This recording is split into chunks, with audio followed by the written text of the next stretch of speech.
মেয়ে যখন প্রেগনেন্ট, দুই বান্ধবী গল্প করছিল। হঠাৎ সুমনা বমি করতে শুরু করে। কি হয়েছে, বমি করছিস কেন?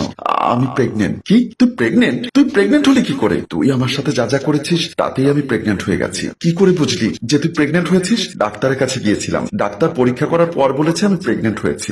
আল্লাহ, এখন আমরা মানুষকে কি বলবো? শোন সুমনা, আমার খুব কষ্ট হচ্ছে, এক কাজ কর, আমাকে আমার বাড়িতে নিয়ে যা, আমি এখানে থাকতে পারবো না। আচ্ছা, আমি তোকে গাড়িতে তুলে দিয়ে আসলে হবে না? তুই তো চলে যেতে পারবি। না, আমি যেতে পারবো না, তোকে আমার সাথে যেতে হবে। তুই আমার বাচ্চার বাবা, তুই আমার সাথে গেলে সমস্যা কি? আচ্ছা ঠিক আছে চল। কাপড় চোপড় গুছিয়ে দুজনে বের হয়ে গেল, বাড়িতে চলে গেল। সুমনা তার বাবা মাকে ডাক দিল। বাবা মা বের হয়ে সুমনাকে দেখে অবাক হয়ে গেল। মা বলল, হঠাৎ করে চলে এলি? তোকে কতবার বলেছি বাড়িতে আয়, তুই আসিসনি। আজকে যে হুট করে কাউকে না বলে চলে আসলি, খুব ভালো হয়েছে। এর মধ্যে সুমনা আবারও বমি করতে লাগলো। মা বলল, এ কি হয়েছে তোর, এমন করছিস কেন? মা, আমি প্রেগনেন্ট। এই কথা শুনে সুমনার বাবা অবাক হয়ে বলল, কি, তুই প্রেগনেন্ট মানে? তুই কি আমাদেরকে না জানিয়ে বিয়ে করেছিস? হ্যাঁ বাবা, আমি বিয়ে করেছি। মা জিজ্ঞেস করলো, বল তোর পেটে কার বাচ্চা? মা, আমার পেটে ওর বাচ্চা। কি, ও তো একটা মেয়ে মানুষ, ওর বাচ্চা কি করে তোর পেটে আসে? আল্লাহ, আমি এসব কি শুনছি? আমার মরণ হচ্ছে না কেন? আল্লাহ, তুমি আমাকে মরণ দাও। মিলি বলল, আন্টি, যেহেতু আমরা বিয়ে করে ফেলেছি, আর কি করার আছে, আমাদেরকে মেনে নিন। বাবা বলল, এই, এদেরকে বাড়ি থেকে বের করে দাও। মা বলল, ঠিক আছে, বের হয়ে যা, বের হয়ে যা বলছি। আমি অসুস্থ শরীর নিয়ে কোথায় যাব? তোদের যেখানে খুশি সেখানে চলে যা। মিলিয়া সুমনা দুজনেই বের হয়ে গেল। সুমনার বাবা বলল, এই, তুমি ওদেরকে নিয়ে এসো। নিয়ে আসবো মানে? তুমি না ওদেরকে বের হয়ে যেতে বললে, আবার কেন নিয়ে আসবো? আহা, তোমাকে যা বলছি তাই করো, তাড়াতাড়ি গিয়ে নিয়ে এসো, নিয়ে এসে ওই রুমে ঢুকিয়ে দাও। আচ্ছা ঠিক আছে বলে ওই দিকে গেল। পেছন দিক থেকে ডাক দিয়ে বলল, এই সুমনা, দাঁড়া। সুমনা আর মিলি দাঁড়ালো। মা বলল, তোদেরকে তোর বাবা যেতে না করেছে, আয় তোরা বাড়িতে আয়। দুজনই খুশি হয়ে আবারও ভেতরে চলে গেল। একটা রুমে নিয়ে গিয়ে বলল, তোরা এই রুমে থাক, আমি গেলাম। সুমনার বাবা খুব রেগে আছে, কারণ তাদের একমাত্র মেয়ে সুমনা। তাকে নিয়ে বাবা মায়ের মনে অনেক স্বপ্ন ছিল, সেই স্বপ্ন সব মাটিতে মিশিয়ে দিল। হামিদা বেগম গিয়ে পাশে বসে বলল, তুমি আবার কেন তাদেরকে বাড়ি ঢুকতে বললে? আমি তোমার বুদ্ধিতে কাজ করি না, আমি আমার বুদ্ধি দিয়ে কাজ করি। ওরা যদি এখন বের হয়ে যায় তাহলে কোথাও গিয়ে উঠবে, তখন কেউ যদি তার পরিচয় জিজ্ঞাসা করে তখন তো আমার নামটাই বলবে, তোমার পরিচয় তো আর দিবে না। তখন তো আমার মান সম্মান সব শেষ হয়ে যাবে। কি মেয়ে পেটে ধরেছিলি? আমার দোষ কি? আমি কি মেয়েকে শহরে পাঠিয়েছিলাম? পাঠিয়েছিলে তো তুমি। আচ্ছা, আমি একটা জিনিস বুঝলাম না, ওরা তো দুজনেই মেয়ে, তাহলে কিভাবে প্রেগনেন্ট হলো? হ্যাঁ, তুমি ঠিকই ধরেছো, এখানে নিশ্চয়ই কোনো রহস্য লুকিয়ে আছে। সুমনা তার বান্ধবী মিলিকে বলছে, তুই আমার সাথে এমন কেন করলি?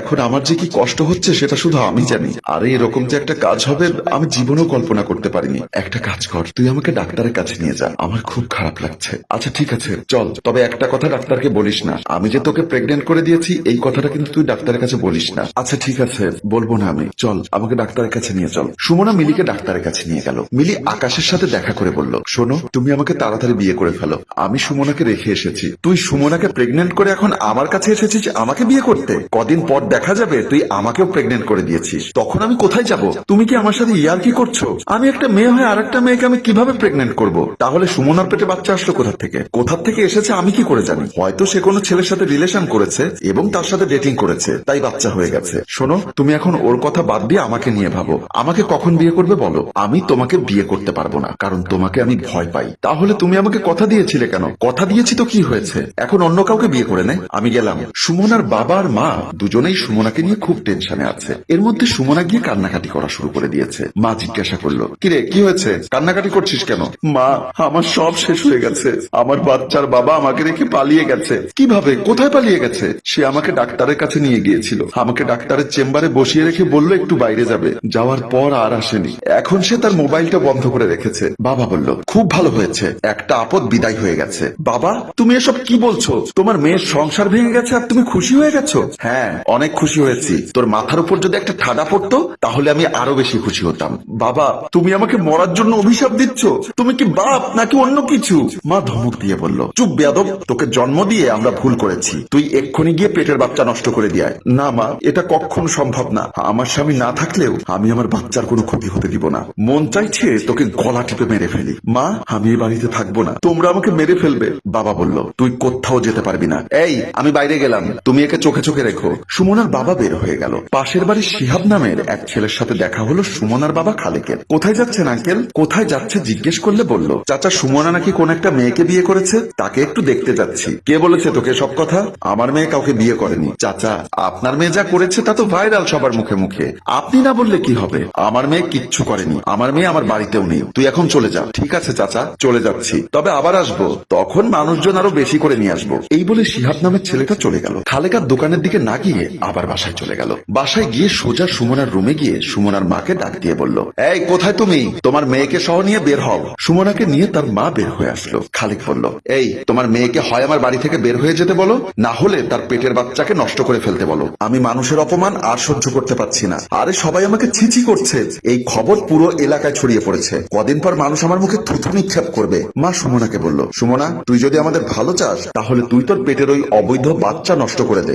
না মা, আমি আমার পেটের বাচ্চা নষ্ট করতে পারবো না। তাহলে তুই এক্ষুনি এই বাড়ি থেকে বের হয়ে যা। বাবা, আমরা তো বের হয়ে গিয়েছিলাম, তুমি আবার আমাদের বাড়িতে জায়গা দিয়ে এখন আবার তাড়িয়ে দিচ্ছ কেন? আমরা মনে করেছিলাম তুই আমাদের কথা শুনবি, কিন্তু তোকে তো আমরা কুলাঙ্গার জন্ম দিয়েছি। তোর কাছে আমাদের কথার কোনো গুরুত্ব নেই। যা, এক্ষুনি বের হয়ে যা। আমি এত রাতে কোথায় যাব? আজকের রাতটা থাকি, আগামীকাল ভোরে উঠে আমি চলে যাব। তুই আর এক সেকেন্ডও এই বাড়িতে থাকতে পারবি না। এই ঘাট ধরে ওকে আমার বাড়ি থেকে বের করে দাও। মা নিজের মেয়েকে ঘাট ধরে বের করে দিল। ধাক্কা খেয়ে দরজার সামনে গিয়ে পড়লো। সেখানে গিয়ে আকাশ তাকে তুলে নিয়ে বলল, সুমনা তোমার এই অবস্থা কেন? আকাশ তুমি এসেছো? আমার মা বাবা আমাকে বাড়ি থেকে বের করে দিচ্ছে। কোনো সমস্যা নেই, আমি চলে এসেছি, চলো আমার সাথে, তোমাকে আমি আমার বাড়িতে নিয়ে যাব। সুমনার মা বাবা গিয়ে বলল, এই ছেলে কে তুমি? আমি কি আপনার মেয়ের কাছে জিজ্ঞাসা করুন।